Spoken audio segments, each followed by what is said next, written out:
bin Till Köniker, Künstler, Unternehmer, alles Mögliche, alles, was ich Lust habe und tun kann, versuche ich zu tun.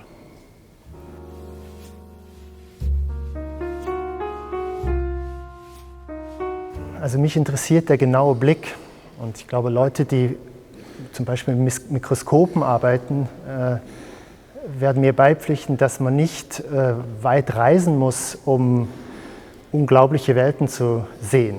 Ich mag den Gedanken, einfach vor die Tür zu gehen und genau hinzuschauen, mir Zeit zu nehmen und dann ganz Neues zu entdecken.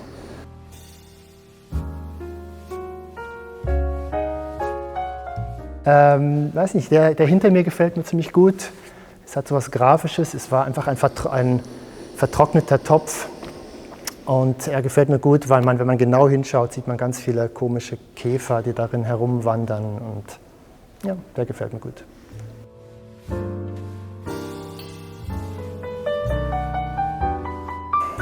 Ich konstruiere eigentlich alles schon in meinem Kopf so weit, dass ich sicher sein kann, dass es halbwegs gut kommt. Also ich spiele das in meinem Kopf durch und wenn ich das Gefühl habe, doch, könnte spannend sein, dann gehe ich erst raus und arbeite dran. Also der Prozess kann Jahre dauern im Kopf und geht dann relativ schnell bei der Umsetzung. Also ich nehme dann den Scanner, mache einen Testscan und mache ein paar Justierungen und dann geht das um die 10 bis 20 Minuten pro Scan.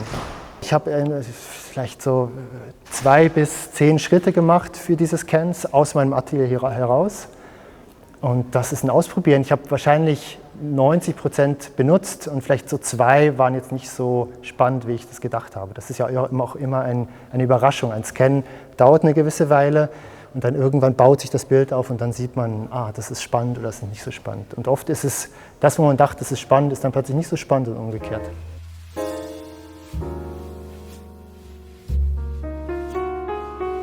Es ist eigentlich ein normaler Scanner, aber natürlich einer der größten, die man so normal kaufen kann. Also ein A3 Plus Scanner mit einer damaligen relativ hohen Auflösung.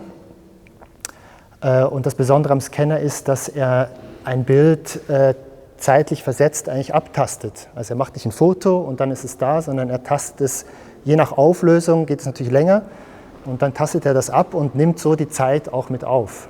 Also ein Wurm, der sich bewegt und wenn der abgescannt wird und sich bewegt, dann zerreißt es ihn quasi auf dem Scan. Also so nimmt man die Zeit auf, Feuchtigkeit wird in die Lichtfarben geteilt, also man sieht manchmal dann so wie ein Regenbogen. Das hat mich interessiert am Scanner und die Tiefenschärfe. Also es ist ja gedacht, damit man ein Blatt darauf legt und das Blatt ist dann total scharf. Und hier ist es natürlich eigentlich komisch, also das zu benutzen, weil eigentlich fast alles nicht am Scanner ist. Aber wenn man es umkehrt und draufdrückt, dann presst es den Boden ans Glas und dann ist das, was gepresst ist hyperscharf und alles andere ist so sehr unscharf.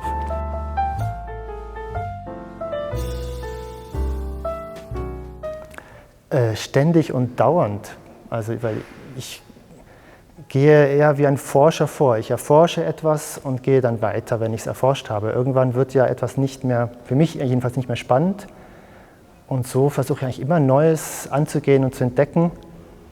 Also ich bleibe eigentlich nicht stehen, nur weil etwas sich verkauft oder weil es jetzt total gut aussieht. Also das ist nicht in meinem Interesse, weil das ist eigentlich nicht der Prozess eines Künstlers. Der will Neues entdecken. Und so ist das halt, kann man es auch nicht ganz so gut sagen, das ist jetzt Köniker, sondern Köniker ist auch der Wandel immer.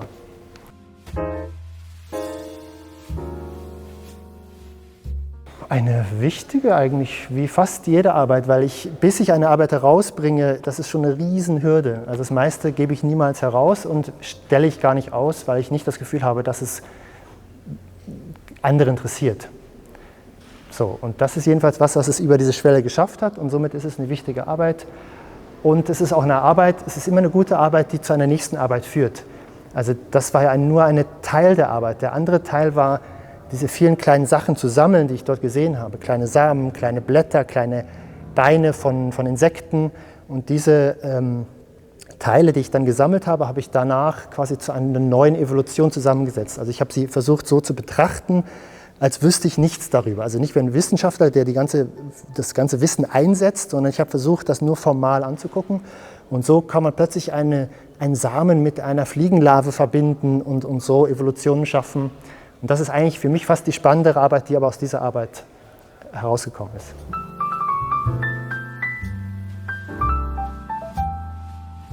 Ja, das ist schwierig selber zu beurteilen. Ich glaube, da muss man einige Arbeiten sich mal anschauen.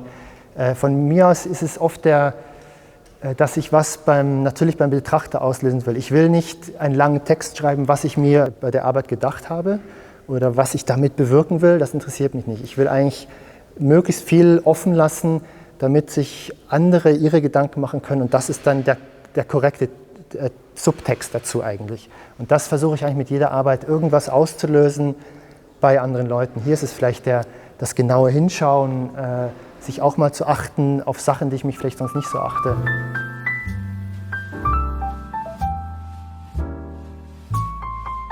Nehmt euch Zeit dafür. Also das ist ja das, was anscheinend in der Gesellschaft irgendwie schwierig ist, sich mal etwas Geduld und Zeit nehmen, etwas genau anzuschauen.